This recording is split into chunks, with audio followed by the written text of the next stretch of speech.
Saidai சாதிக்கிட்டு sir நாங்கள் பொதுவாக பாராட்டி தான் பேசிக்கிட்டு இருக்கோம்.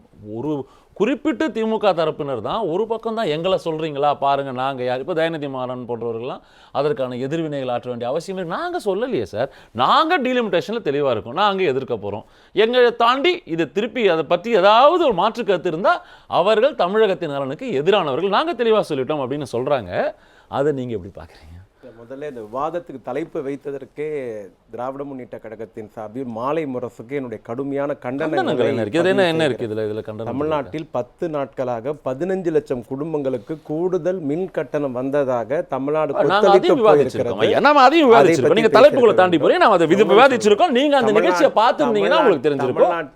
அரிசி விலை கிலோவுக்கு 20 ரூபாய், எல்லா பிரச்சனைகளும் நம்ம அலசியிருக்கோம். கிலோவுக்கு 20 ரூபாய் அரிசி விலை உயர்ந்திருக்கிறது. எல்லாமே செய்திகளாகவும் ஆய்வு என்ற பெயரில் 3 மாதத்தில் நான் சொல்லிடுறேன். நீங்க கண்டனங்கள் அடுத்தது நான் ஒத்துக்கிறேன். I accept your point. நீங்க என்ன நினைக்கிறீங்களோ அதை நான் பேச முடியும். இல்ல நீங்க கேள்விக்கான பதில் தான் சொல்றேன். ஆய்வு என்ற பெயரில் 3 மாத கால ஆட்சியில் வெறும் ரீல்ஸை மட்டும் வெளியிட்டு கொண்டிருக்கிற முதலமைச்சரின் ஆட்சியை குறை சொல்லாமல் 2 எதிர்க்கட்சிகளை முட்ட வைத்து வேடிக்கை பார்த்து அதில் 2 எதிர்க்கட்சிகளுடைய பேச்சை நான் சொல்றேன். எல்லா வாதங்களும் பார்த்து கொண்டிருக்கிறேன், எல்லா வாதத்திலும் கலந்துக்கிறேன். ஆனால் இன்றைய தமிழ்நாட்டின் ஹாட் சப்ஜெக்டை வாதமாக எடுக்காமல் இந்த வாதத்துக்கு அக்கறை காட்டுவது யாருன்றதும் இருக்கு. நீங்க பேசலாம், நீங்க தொடரலாம். முதல்ல இங்க சொன்னாங்க யார் எட்டப்பர் அப்படின்ட்டு. முதல்ல அவரும் பேர் சொல்லல, பதில் சொன்ன தயாநிதி மாறனும் பேர் சொல்லல. இவர் என்ன சொன்னாரு, பேசின காங்கிரஸ் தோழர் இது எடப்பாடியை தானே குறிக்கும், அவங்க தானே ஆதரிச்சாங்க, திராவிட முன்னேற்ற கழகம் துவக்க காலத்திலே இது எதிர்த்திருக்கிறது அப்படின்றதையும் காங்கிரஸே பதிவு பண்ணிடுச்சு. திமுகவின் சார்பில் நன்றியை தெரிவித்துக் கொள்ளும். முதல் ஞாபகம் வச்சுங்க, எங்களுக்கு யாரும் வடநாட்டில் கிளாஸ் எடுக்க வேண்டிய அவசியம் இல்லை. திராவிட முன்னேற்ற கழகம் அது நீங்க மாணிக் தாக்கூர் கிட்ட தான் போய் கேட்கணும். ராகுல் காந்தி இப்படி பேசிட்டாரு, அவங்க பாட்டி இந்திரா காந்திக்கே திமுக பதில் சொல்லி இருக்குன்னா ராகுல் காந்திக்கு சொல்லாதான்? இல்ல நீங்க எப்படி பாஜக கொண்டு வருகிற மசோதாவை எப்படி திமுக ஆதரிக்கலாம்? மறைமுகமா திமுக விமர்சனம் பண்ணாரா? இந்த தாக்குதல் மறைமுக திமுக மீதானா? நான் ராகுல் காந்தி மீது மிகப்பெரிய மரியாதை வைத்திருக்கிறேன். இந்தியாவில் 12 ஆண்டு காலமாக ஒன்றியத்தின் தலைமை அமைச்சர் நரேந்திர மோடியை செய்தியாளர்களை சந்திக்காத பொழுது துணிந்து எல்லா இடத்திலும் செய்தியாளர்களை சந்திக்கிற எதிர்க்கட்சி தலைவராக ராகுல் காந்தி இருக்கிறார். நான் கேட்பது, தமிழ்நாட்டுக்கு வந்தார், நூற்றுக்கணக்கான செய்தியாளர் இருந்தார்கள், எல்லா செய்தி சந்திப்பாளர்களையும் 1 மணி நேரம் 1.5 மணி நேரம் அரை மணி நேரம் நடத்துற ராகுல் காந்தி ஏன் தமிழ்நாட்டில் ஒரே ஒரு கேள்விக்கு மட்டும் பதில் சொல்லிவிட்டு ஓடினார்? அரை மணி நேரம் 1 மணி நேரம் 2 மணி நேரம் ஸ்கிரீன் போட்டு நின்னு பதில் சொல்ற ராகுல் காந்தி ஏன் தமிழ்நாட்டில் மட்டும் ஒரே கேள்விக்கு பதில் சொல்லிட்டு ஓடினார்? அடுத்த கேள்வி எழுப்புறதுக்கு முன்னாடி ஏன் கிளம்பி போனார்? என்ன பிரச்சனை? நான் சொல்றேன், இவங்களுக்கு என்னன்னா பாஜக கொண்டு வருகிற மசோதாவை திமுக ஆதரித்து விடுமா? ஆதரிச்சா என்ன ஆகும்? ஆதரிக்கலாமா? திமுக போக கூடாது. யாரு? மரியாதைக்குரிய முன்னாள் நிதியமைச்சர் ப. சிதம்பரம். திமுக அந்த மசோதை ஆதரிக்க கூடாது. யாரு? தமிழ்நாட்டின் புதிய தலைவர் மாணிக் தாக்கூர். 2 பேர் தாங்க தமிழ்நாட்டில் ஒரு வேலை இருந்தது. ஒன்னு மாணிக் தாக்கூருக்கு, 2வது பிரவீன் சக்கரவர்த்திக்கு. பிரவீன் சக்கரவர்த்திக்கு எப்படியாவது எம்பி ஆகணும்ன்ற எண்ணம், மாணிக் தாக்கூருக்கு தான் எப்படியா தமிழ்நாட்டில் தலைவர் ஆகுற எண்ணம். 2 பேரும் ஆயிட்டாங்க. இவங்க 2 பேருக்கு ராகுல் காந்தி பிரதமர் ஆவறத பத்தியோ ஆவ போறத பத்தியோ அதை பத்தி கவலையே கிடையாது. இவங்க 2 பேருக்கு ஒரு இலக்கு இருந்தது, அந்த இலக்கை எப்படியோ அடைஞ்சிட்டாங்க, அது வேற விஷயம். எங்களுக்கு யார் கிளாஸ் எடுக்கிறது? பாஜக கொண்டு வருகிற மசோதாவை திமுக ஆதரிக்க கூடாதுன்னா இதே பாஜக கொண்டு வந்த உயர் ஜாதி இடஒதுக்கீடு மசோதாவை காங்கிரஸ் ஆதரித்த பொழுது இந்த மாணிக் தாக்கூர் எங்க இருந்தார்? நாமளும் கூட்டணியில இருந்தோம் அந்த டயத்துல. இல்ல அவங்க கட்சி நிலைப்பாடு ஆட்சியில் இல்ல சார். இந்த மசோதா 3-4 வருஷம் மாணிக்க தாக்கூர் இன்னொன்னு சொல்றாரு. அவர் என்ன சொல்றாரு, ஆகஸ்ட் 3 போராட்டம் அறிவிக்கிறீங்க, தாவேக்காக்கு எதிராக போராட்டம், காவேரி விவசாயிகள், காவேரி மேட்டர்ல, ஆனா கர்நாடகத்தை கண்டிக்கலையே அப்படின்ற ஒரு கேள்வி. நான் சொல்றேன் சார், இது வரைக்கும் அவங்க முட்டு கொடுத்து ஆட்சி நடத்தி கொண்டிருக்கிற தமிழ்நாட்டின் முதலமைச்சர் இதுவரைக்கும் ஒன்றிய அரசை கண்டித்தோ வன்முறை என்றோ லட்டி சார்ஜ் என்றோ உள்துறை அமைச்சரையோ பிரதமரையோ நேரடியாக ஒரு வார்த்தை பேச சொல்லுங்க முதல்ல இவங்க முட்டு கொடுக்கிற ஆட்சியின் தலைவரை. அப்புறம் எங்களுக்கு 2-1 இங்கே பேசிட்டு போன ராகுல் காந்தி இதே மத்திய பிரதேசத்தில், கோவாவில், ஹரியானாவில் பாஜக எம்எல்ஏக்களை விலைக்கு வாங்கியது. அதுக்கு பாஜக வைத்த பேர் என்ன? ஆபரேஷன் தாமரை. வடநாட்டில் காங்கிரஸ் எம்எல்ஏக்களை குஜராத் முதல் கொண்டு அகமது பட்டேலை எம்பியாக்கு முயற்சி செய்கிற போது கூட பாஜக அந்த வேலையை பார்த்தது. வடநாட்டில் பாஜக காங்கிரஸ் எம்எல்ஏக்களை விலைக்கு வாங்குற பொழுது இதே ராகுல் காந்தி மூளைக்கு கத்தினார், இது ஜனநாயக விரோதம், ஜனநாயக படுகொலை, ஆளுங்கட்சிக்கு போக கூடாது, ஒரு கட்சியில வெற்றி பெற்று வேற கட்சிக்கு போக கூடாதுன்னு. அதே ராகுல் காந்தி தமிழ்நாட்டுக்கு வரார், 7 சட்டமன்ற உறுப்பினர்கள் அனிதாவி இருக்கிறார்கள். அவங்க விலைக்கு வாங்கினாங்களா, உள்ள போனாங்களா, எப்படி போனாங்களா இல்ல, உங்களுடைய கருத்தை சொல்லிட்டு போயிருக்கணும்ல. பாஜக விலைக்கு வாங்கிறதா அது ஜனநாயக படுகொலை, அதுக்கு பேர் ஆபரேஷன் தாமரை. இது இந்தியாவுக்கு நல்லதல்ல, ஜனநாயகம் நல்லதல்ல. யாரு டெல்லியில பேசுற ராகுல் காந்தி, அதே ராகுல் காந்தி சென்னையில வந்து பேசுறார். என்ன பேசியிருக்கணும், இது கண்டிக்கத்தக்கது, ஒரு வார்த்தை பேசிட்டு போயிருக்கலாமே. இன்னொன்னு சொல்லிடுறேன், இதே டெல்லியில அந்த நீட் வினாத்தாள் கசிவுக்கு எதிராக போராட்டம், டெல்லி காவல்துறை அத்துமீறி கடுமையான தாக்குதல், கொஞ்சமும் மாறுபடாமல் அதே வன்முறையை மண்டைய உடைக்கல, ஆணி அடிச்சு லட்டியில அடிக்கல, மீது எல்லா வேலையும் தமிழ்நாடு காவல்துறை பண்ணிச்சு. டெல்லி காவல்துறையை கண்டிக்க தெரிந்த ராகுல் காந்திக்கு தமிழ்நாட்டில் நின்று கொண்டு நீட்டில் அமைதியான வரியில் போராடிய அந்த மாணவர்களை தமிழ்நாடு காவல்துறை கையாண்ட விதம் தவறு அப்படின்னு பேசியிருக்காங்க. ஆனா இதுல ஒரு விஷயம் புரியுது, இந்த ராகுல் காந்தியினுடைய இந்த விசிட்டும் அது சார்ந்து மாணிக்கம் தாக்கூர் பேசாருன்னா, இதே கூட்டணி நம்ம என்ன பேசுறது, கொள்கை கொண்ட கூட்டணி, ராகுல் காந்தி சகோதரர் போல, இதே ராகுல் காந்திக்கு என்ன சர்டிபிகேட் நம்ம கொடுத்துருக்கோம். இன்னைக்கு ராகுல் காந்தி ஒருவேளை வெளியே போனதுனால இந்த வார்த்தைகள் சொல்லட்டுமா, தோழர் மறுக்க மாட்டான்னு நினைக்கிறேன். உண்மையான காங்கிரஸ்காரர்கள், நான் சொல்றது உண்மையான காங்கிரஸ்காரர்கள், 2004 சோனியா காந்தியை வெளிநாட்டுக்காரி இந்தியாவின் பிரதமராக வரக்கூடாது என்று கடுமையான எதிர்ப்பு எழுந்த பொழுது தென்னகத்தில் ஒரே குரல் தான் முதலில் ஒலித்தது, இந்தியாவின் பிரதமராக சோனியா காந்தி வர வேண்டும் என்று. கலைஞர் சென்னையில சொன்னார், கலைஞர் சொன்னதுக்கு பிறகு லாலு பிரசாத் யாதவ் பாட்னால சொன்னார். இது அன்னை சோனியா காந்திக்கு. அந்த மாதிரி பெருந்தன்மை அந்த பதவிக்கு வரல. வேற 2009 அடுத்த தேர்தல், இப்போ இதுக்கு முன்னாடி வந்த நாடாளுமன்ற தேர்தல் 2019 காங்கிரஸ் கட்சிக்குள்ளேயே ராகுல் காந்தியை பிரதமர் வேட்பாளராக அறிவிக்கிறதுக்கு தயங்கிய பொழுது சிலர் எதிர்ப்பு தெரிவித்த பொழுது கன்னியாகுமரி பொதுக்கூட்டத்தில் இளந்தலைவரே வருக, நீங்கள் தான் இந்த கூட்டணி பிரதமர் வேட்பாளர் என்று இந்தியாவிலே முதல்ல சொன்ன தலைவர் முத்துவேல் கருணாநிதி ஸ்டாலின். சார் ரொம்ப சுருக்கமா ஜவஹர்லால்கிட்ட போனேன். அவர் அடுக்கடுக்கா சில விஷயங்கள் சொல்றாரு. சார் நாங்களா சார், எங்களுக்கா நீங்க ட்ரஸ்ட்டை பத்தி கிளாஸ் எடுக்கிறீங்க, நாங்க யாரு, நாங்க என்ன பண்ணிருக்கோம், யாரை பார்த்து என்ன சொல்றீங்க, நடந்ததெல்லாம் யாரு, ராகுல் காந்தி என்ன பண்ணிருக்காரு, நாங்க எல்லாம் அவருக்கு முட்டு கொடுத்துருக்கோம் இத்தனை நாள்.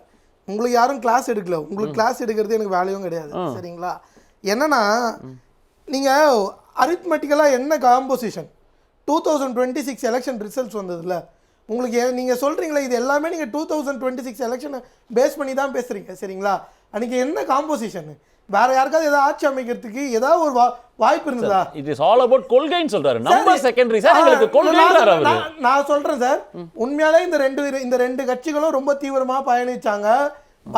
பிஜேபியை பேக் ஃபுட்ல தள்ளனதுக்கு இந்த ரெண்டு கட்சிக்கும் மிகப்பெரிய பங்கு இருக்கு. அப்பேற்பட்ட பிஜேபியை கவர்னர் மூலமா இங்க ஆட்சி அமைக்க விட்டுலாமா? என்ன இதுதானே நம்மளோட கொள்கையில முக்கியமான விஷயம் இருந்ததா இல்லையா? காங்கிரசுக்கும் இருந்த கொள்கையில மனுவாத சக்திகளான பாஜகவை இங்க உள்ள விட்டுலாமா? கவர்னர் மூலமா ஆட்சி அமைக்கிறதுக்கு நேரடியா பதில் சொல்ல. இல்ல, நான் ஒரே ஒரு விஷயம் சொல்லிறேன். நேரலா Jawaharlal waiting. Everything is fair in power. நம்ம செகண்ட் ரவுண்ட்ல நம்ம பேசுவோம். நான் சுருக்கமா ரொம்ப சுருக்கமா நான் அவட்ட கவர்னர் ஆட்சி நடந்திருந்தால் தலைமை செயலாளர் என்ன நிலைப்பாடு எடுப்பாரோ, அரசு வழக்கறிஞர் என்ன நிலைப்பாடு எடுப்பாரோ, எப்படி தமிழ்தாய் வாழ்த்து 3வது இடத்துக்கு போயிருக்குமோ, இன்றைக்கு விஜய் ஆட்சியிலும் அதேதான் எங்க அமைச்சர் அந்த யூனிவர்சிட்டி முட்டு கொடுப்பாங்கன்னு தெரியும். ஆனா காங்கிரஸ் இமயமலை அளவுக்கு முட்டு கொடுக்கும்னு தெரியாது. மோடி கிட்ட போய் கேட்கணுமா மேகதாது காவேரிக்கும்.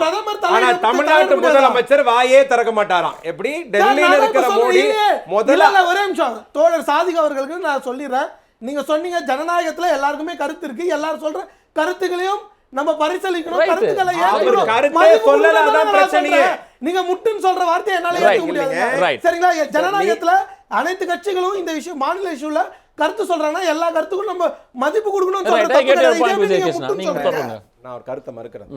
அதிகார பீடத்தில் மோடி இருக்கிறார், மோடி தான் இந்த வேலையை பார்த்திருக்க வேண்டும் சொல்றாருல. டெல்லியில அதிகாரத்தில் இருக்கிறார், ஓகே. தமிழ்நாட்டில் அதிகாரத்தில் யார் இருக்கா? இப்ப முன்னில தண்ணி தர வேண்டிய சிவகுமார் நேற்று முன்தினம் டெல்லியில அனைத்து கட்சி எம்பிக்கள் கூட்டம், நேற்று சட்டமன்ற உறுப்பினர் கூட்டம், அதுக்கு போன வாரம் அனைத்து கட்சி தலைவர்கள் கூட்டம். ஒரு தண்ணி தர வேண்டிய முதலமைச்சரே கடந்த 10 நாளில் 4 கூட்டத்தை கூட்டிட்டார்.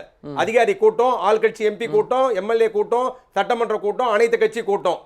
நீங்க கூட்டணி கொடுக்கிற, நீங்க முட்டு கொடுக்கிற முதலமைச்சர் இந்த காவேரி ஜூன் மாசம் 12ஆம் தேதி மேட்டூர் அணை திறக்கணும் சார். திமுக எடப்பாடி முதலமைச்சர் இருந்த போதும் சரி, அது கடைசி 2 வருஷம், நாங்க 5 வருஷம் இருந்தோம். ஜூன் மாசம் 12ஆம் தேதி மேட்டூர் அணை திறக்கப்பட்டது. இல்ல அதுல இன்னொரு கேள்வியும் இருக்கு. தண்ணி இருந்தது, திறக்கப்பட்டது. நான் சொல்றேன், தண்ணி இல்லாத பொழுதும் காவேரி கண்காணிப்பு ஆணைய கூட்டத்தில் அண்டைய நீர்வளத்துறை அமைச்சர் துரைமுருகன் கலந்து கொண்டு ஒன்றிய நீர்வளத்துறை அமைச்சரை பார்த்து அழுத்தம் கொடுத்து ஏறத்தாழ 44 டிஎம்சி தண்ணீரை திறக்க வைத்தோம்.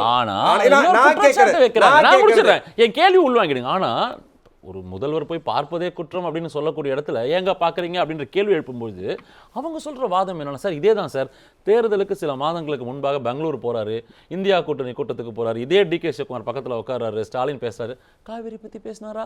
அப்போ பேசலை, ஆனால் நாங்கள் பேசுகிறோம்னு சொன்னால் அது தவறு, சட்டம் 1000 சொல்கிறாங்க. எங்களுக்கு சொல்கிறேன், இங்கே எல்லாருமே தெளிவானவர்கள், தமிழ்நாட்டு வாக்காளர் பெருமக்களும் மக்களும் தெளிவானவர்கள். நம்ம யாரையும் முட்டாளாக்க போகிறோம்? நீங்கள் என்ன சொன்னீங்க? நாங்கள் கர்நாடகா போய் பேசுறோம், சிவகுமார் கூப்பிட்றா, முதல் ஸ்டேட்மெண்ட் 4 அமைச்சரோட ஸ்டேட்மெண்ட் சொல்லிடுறேன். அபிஷியலா எதுவும் வரல. 4 பேர் பேசுனது. கர்நாடகா போவார், ஒரு அமைச்சர் சொல்றாரு. கர்நாடகா போவதை முதலமைச்சர் தான் முடிவு செய்வார், இன்னொரு அமைச்சர் சொல்றாரு. இன்னொரு அமைச்சர் சொல்றார், நாங்கள் நீதிமன்றத்தின் மூலம் நாட முடிவு செய்கிறோம். 4 அமைச்சருமே அதிகாரத்தில் இருக்கிறவங்க. இங்க பேசுற செய்தி தொடர்பாளர் அல்ல, மாட்டுக் கட்சியை சார்ந்தவர் அல்ல. அமைச்சரவை கூட்டத்திலே பங்கெடுக்கிற 4 அமைச்சர்களும் 4 விதமான கருத்தை சொன்னார்கள். அரசு தெளிவாக ஒரு முடிவுக்கு வரல. அப்புறம் அரசு சொல்லிச்சு இவர் கர்நாடகா போறார் அப்படின்னு. அப்புறம் சிவகுமார் என்ன சொன்னார்? வர வேண்டான்னுட்டு. சிவகுமார் அடுத்த செய்தியும் சொன்னார், நாங்கள் அழைக்கவில்லை, அவர் வருவதாக சொன்னார். ஏன் எல்லா ஊடகமும் அந்த குறிப்பிட்ட அந்த செய்தியை மறைக்கிறாங்க தெரியல. ஒண்ணு. அடுத்த உடனே தாவேகா என்ன பண்ணிச்சுன்னா, சுதந்திரம் வாங்கி இது வரைக்கும் கர்நாடகாவுக்கு எந்த முதலமைச்சரும் போகாத மாதிரி விஜய் மட்டும் தான் போய் இந்த பிரச்சனை தீர்க்க போற மாதிரி, பார்த்தீர்களா காவேரி நீர் பெறுவதற்கு கர்நாடகா செல்கிறார் விஜய். காமராஜர் போலையா? கலைஞர் போலையா? எம்ஜிஆர் போலையா? ஜெயலலிதா போலையா? யார் ஆட்சியில் இருந்தாலும் உச்ச நீதிமன்ற தீர்ப்பே மதிக்காதவங்க கர்நாடகாரர்கள். யார் பிரதமராக இருந்தாலும், எந்த ஆட்சி இருந்தாலும், அவர்கள் யார் எந்த தீர்ப்புக்கும் எந்த அதிகாரத்துக்கும் செவி சாய்க்கவே மாட்டார்கள்.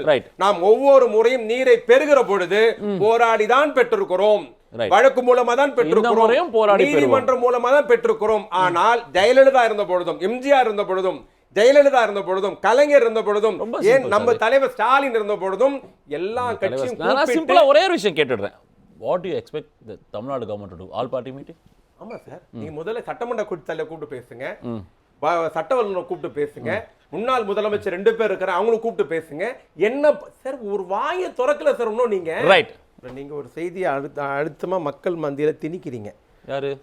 காங்கிரஸோட கூட்டணி இருந்த போது இந்த பிரச்சனை தீர்த்திருக்கலாமே.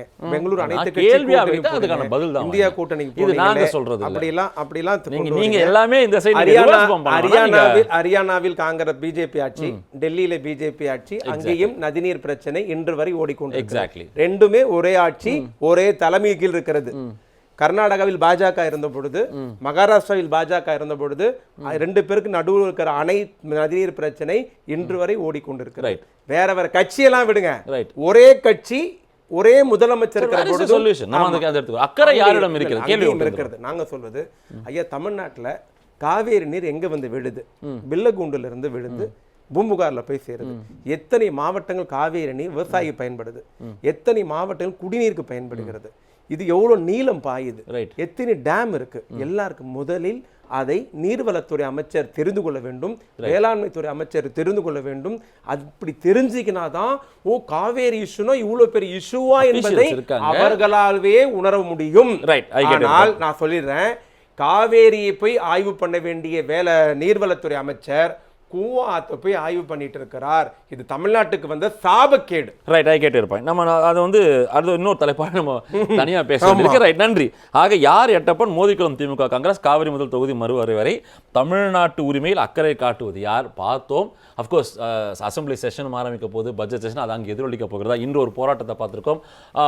கவர்மெண்ட் தன்னை வந்து ஒரு கேஸ் போட்டிருக்காங்க சுப்ரீம் கோர்ட்டில், சட்டப்படியே இதற்கான ஒரு தீர்வுன்ற விஷயத்தை நோக்கி நகருது. நிச்சயமாக பார்க்க தான் போகிறோம். தண்ணீர் வருகிறதா, விவசாயிகள் என்ன பண்ண போகிறாங்க, கடை மடை வரை பாய போகிறதா, பொறுத்திருந்து பார்ப்போம். அரங்கத்துக்கு வந்து கருத்துக்களை பகிர்ந்து கொண்ட அனைவருக்கும் நன்றி. மற்றொரு சந்திக்கலாம். இது மாலை தொலைக்காட்சி. நெற்றிக்கன் நன்றி, வணக்கம்.